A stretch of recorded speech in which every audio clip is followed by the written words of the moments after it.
Article 359 आपातकाल के दौरान नागरिकों के मौलिक अधिकारों के निलंबन के संदर्भ में संविधान में प्रावधान है। आर्टिकल 359 भारत के राष्ट्रपति को विशेष शक्ति देता है नागरिकों के मौलिक अधिकारों के प्रवर्तन इन्फोर्समेंट को रोकने के संदर्भ में। 359 के अंतर्गत जिन मौलिक अधिकारों को निलंबित किया जा सकता है वह स्वतः निलंबित नहीं होता, यह ध्यान रखना है। ऑटोमेटिकली अप्लाई नहीं होगा जैसा 358 के केस में होता है। हमने देखा था कि 358 स्वतः लागू हो जाता है इमरजेंसी यदि दो कारण पे आपने लगाया, वार और एक्सटर्नल अटैक, तो उस दोनों स्थिति में लगे इमरजेंसी में 358 स्वतः लागू हो जाता है, आर्टिकल 19 सस्पेंड हो जाता है। तो इसका मतलब है कि 359 का संबंध एक्सेप्ट आर्टिकल 19 है। जो अन्य मौलिक अधिकार हैं उन्हें यदि उनके इन्फोर्समेंट को स्थगित करना है, सस्पेंड करना है, तो राष्ट्रपति अपने आदेश से यह तय करते हैं कि कौन कौन से मौलिक अधिकार निलंबित होंगे। आर्टिकल 19 नहीं, आर्टिकल 19 का संबंध 358 से, वो स्वतः हो रहा है, हमने समझा है।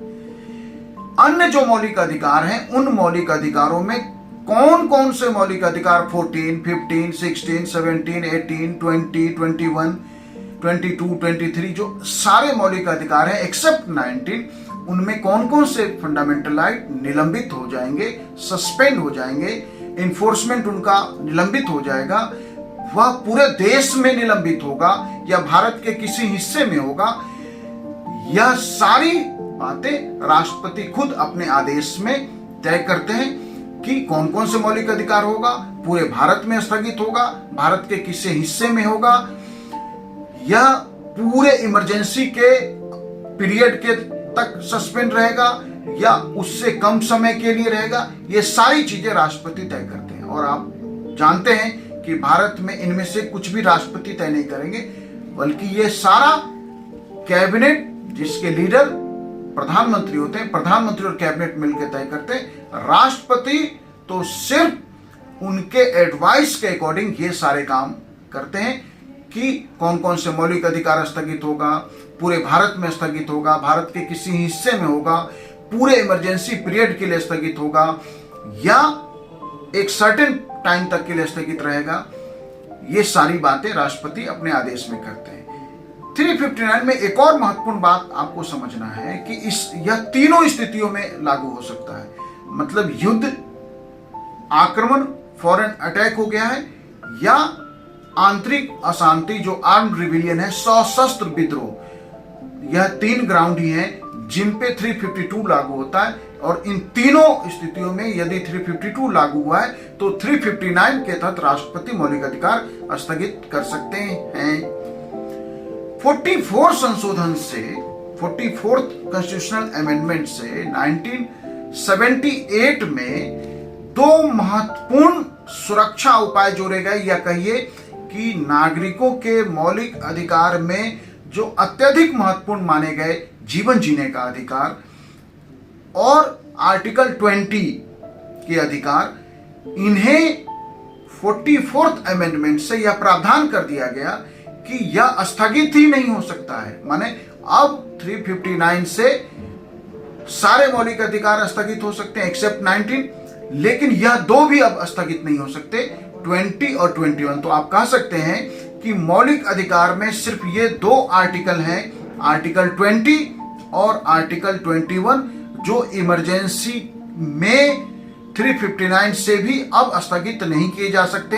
यह बदलाव 44th अमेंडमेंट एक्ट 1978 से किया गया। यह जो दो मौलिक अधिकार आर्टिकल 20 और 21 अब किसी भी स्थिति में स्थगित नहीं हो सकते, इमरजेंसी में भी नहीं हो सकते, 359 से भी नहीं हो सकते। तो है ऐसा क्या प्रावधान आर्टिकल 20 में? तो देखिए, आर्टिकल 20 में तीन प्रावधान आप कर सकते हैं। एक्स पोस्ट फैक्टो लेजिस्लेशन, भूत लाक्षिक दांडिक विधान। ये क्या है एक्स पोस्ट फैक्टो लेजिस्लेशन? कि यदि किसी व्यक्ति ने कोई अपराध किया तो हर अपराध के समय देश का एक कानून होता है। उस कानून के दायरे में वह अपराध के संदर्भ में जो भी सजा दी जा सकती है, या वो अपराध के दायरे में आता है या नहीं आता है, तो किसी भी व्यक्ति के द्वारा किया गया अपराध या कोई भी किया गया एक्ट उस समय के कानून से ही डील होगा। यदि मान लीजिए कि किसी व्यक्ति के किसी भी, जैसे फॉर एग्जांपल मान लें कि पोस्को का है कि पोस्को एक्ट में फांसी का प्रावधान नहीं है, आजीवन कारावास मैक्सिमम है। अब यदि मान लीजिए कि किसी पोस्को एक्ट में किसी ने कोई ऐसा एक्ट किया जो पोस्को एक्ट में उसके विरुद्ध केस दर्ज हुआ और सरकार ने उसमें बदलाव कर दिया कानून में, और बदलाव करके यह प्रावधान कर दिया कि पोस्को एक्ट में भी डेथ सेंटेंस दिया जाएगा, लेकिन यह उस व्यक्ति पे लागू नहीं होगा जिसके अपराध करते समय यह कानून नहीं था डेथ सेंटेंस का। इसका मतलब सिंपल है कि आप जब कोई एक्ट कर रहे हैं, कोई अपराध कर रहे हैं, उस समय का जो कानून है उसके अंतर्गत ही केस चलाया जा सकता है, उसी के अंतर्गत सजा दिया जा सकता है। न पहले के कानून से न बाद के कानून से वह मामला चलेगा। ऐसे ही आर्टिकल 20 में जो दूसरा प्रावधान है डबल जियोपार्डी, कि एक ही अपराध के लिए 2 बार सजा नहीं दी जा सकती। आपने एक फिल्म देखी होगी, एक फिल्म था, मुझे एक्टर का नाम ध्यान नहीं आ रहा है, कि उसमें एक हीरो, जो फिल्म का हीरो है, उसे सजा हो जाती है हत्या के जुर्म में। उसने सारे अपने बेगुनाही के सबूत दिए कि मैंने हत्या नहीं किया, फिर भी कोर्ट मैनेज्ड है और मैनेज है, पुलिस मैनेज है और जुडिशरी मैनेज है, और उस व्यक्ति को सजा दे दी जाती है। अब जब वो जेल से बाहर आता है तो उसका एक ही मकसद है, उसको ढूंढना जिसकी हत्या के लिए उसे सजा दिया गया, और अंततः वो उसे एक दिन ढूंढ ही लेता है, पीछा करता है, वो भागता है। वो फिल्म है तो फिल्म थोड़ा ड्रामेटिक होगा, और वो कोर्ट पहुंच जाता है अपने, और उस वही जज जो जिसने इस व्यक्ति की हत्या के लिए उस फिल्म के हीरो को सजा दिया था, वही जज के चेयर पे बैठे हैं।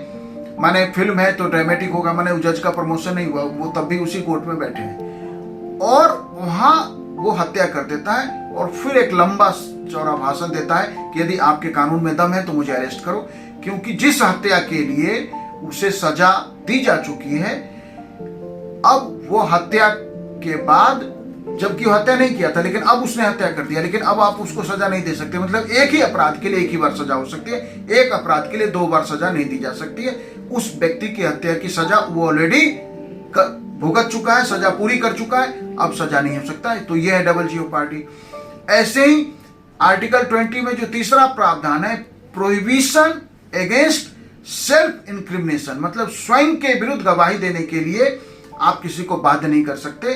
स्वयं के विरुद्ध गवाही देने से संरक्षण है।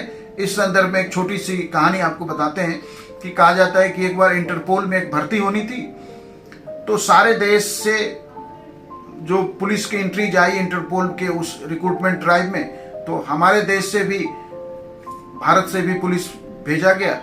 उसमें एक प्लॉट है कि एक जंगल में एक शेर छोड़ दिया जाता है, और उस देश की जो पुलिस टीम है उसे ढूंढ के उसे लाना है। तो अलग अलग देशों की पुलिस टीम ने, किसी ने कुछ घंटे में, किसी ने कुछ घंटे में उसे ढूंढ लाया। जब भारत का नंबर आया तो भारतीय पुलिस जब उसे ढूंढने गई तो 1 दिन बीत गया, 2 दिन बीत गया, पुलिस आई नहीं लौट के। अब हुआ कि भैया कहीं शेर नहीं तो शिकार नहीं कर लिया इन लोगों का। तो जाके देखा गया जंगल में, तो देखे कि वो पार्टी वार्टी कर रहे हैं, और एक जानवर को उल्टा टांगा हुआ है और उसे उसकी पिटाई की जा रही है कि बता शेर कहाँ गया। तो ये जो स्थिति है कि आपको ही मजबूर कर दिया जाए कि आप खुद बताओ कि आपने अपराध किया कि नहीं, इसके विरुद्ध यह संरक्षण, तो आर्टिकल 20 यह संरक्षण देता है। और आर्टिकल 21 तो और भी ज्यादा इंपॉर्टेंट है, right to life and personal liberty, आपके प्राण और दैहिक स्वतंत्रता का जो अधिकार है, मतलब जो जीने का अधिकार है, उससे किसी भी स्थिति में स्थगित करना निश्चित रूप से मूल अधिकार को लेके जो आर्टिकल 359 का प्रावधान बना, मुझे लगता है कि संविधान सभा से गलती हुई, जिसे बाद में 44th अमेंडमेंट से शायद हमने करेक्ट किया कि जीने के अधिकार को निलंबित, राष्ट्र की सुरक्षा के नाम पे जीने के अधिकार को निलंबित किया जा सकता है। यह जो संविधान संशोधन है वो निश्चित रूप से मौलिक अधिकार को, लोकतंत्र को मजबूत करने की दिशा में एक महत्वपूर्ण कदम है, और यह जो आर्टिकल 359 है, यह हमारे मूल अधिकार को खत्म नहीं करता। यह बात ठीक है कि इमरजेंसी के दौरान ना आप सुप्रीम कोर्ट जा सकते हैं, ना हाई कोर्ट जा सकते हैं, मतलब कि स्थगित हो जाता है, न्यायालय जाने का अधिकार स्थगित हो जाता है और नागरिकों को अपने अधिकारों के हनन के खिलाफ कोर्ट में याचिका भी दायर करने का अधिकार नहीं है। तो आप कह सकते हैं कि इस तरह से कार्यपालिका को, मतलब सरकार और राज्य को 359 के माध्यम से ऐसे अधिकार मिल जाते हैं, असीमित अधिकार मिल जाते हैं, जहां मौलिक अधिकार के विरुद्ध कानून बनाने में सक्षम हो जाते हैं और उन कानूनों को न आप न्यायालय में चुनौती दे सकते हैं, न न्यायालय जा सकते हैं, न बाद में हुए दुरुपयोग के विरुद्ध आप कोई केस दायर कर सकते हैं। तो 359 भी लोकतंत्र की जो आत्मा है, स्पिरिट ऑफ द जो आपका डेमोक्रेसी है, उसके अगेंस्ट है या नहीं, एक अलग वीडियो में हम बात करेंगे। Thank you.